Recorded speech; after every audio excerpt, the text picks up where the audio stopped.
अस्सलाम वालेकुम नाज़रीन, आप देख रहे हैं उर्दू न्यूज़ टीवी और अब तक की ब्रेकिंग न्यूज़ के साथ मैं हूं मोहसिन शहजाद।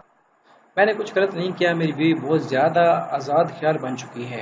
ये काम इसकी रूटीन बन चुकी है। बब्बू बरार की बेटी के शौहर साकी अली भी मैदान में आ गए, इंकशाफ कर दिया।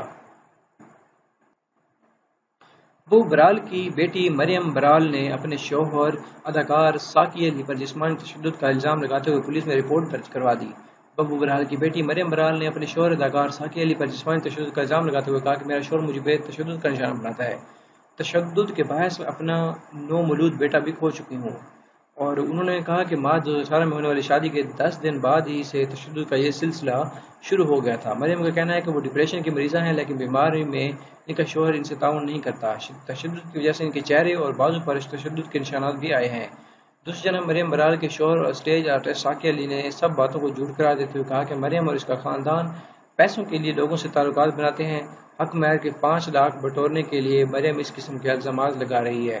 साकी अली ने मजीद कहा कि मरियम गलत लोगों से मिलने के साथ साथ नशा वाला दीवार का इस्तेमाल करती थी। वाज़ेह है कि मरियम बराल ने थाना इकबाल टाउन में साकी अली के खिलाफ दरख्वास्त दे दी है। ताहर पुलिस की जानब से अभी तक इस मसले पर कोई पेशरफ्त नहीं हुई है। पुलिस के मुताबिक उन्हें बब्बू बराल की बेटी मरियम की जानब से दरख्वास्त वसूल हो गई है, जिस पर कानून के मुताबिक कार्रवाई अमल में लाई जाएगी। अगर आप लोगों ने अभी तक उर्दू न्यूज़ टीवी को सब्सक्राइब नहीं किया तो सब्सक्राइब कीजिए, बेल आइकन जरूर ऑन कीजिए, इससे क्या होगा कि जो भी नई आने वाली वीडियो होगी उसका बदरीन नोटिफिकेशन आपको उसकी इतला मिलेगी।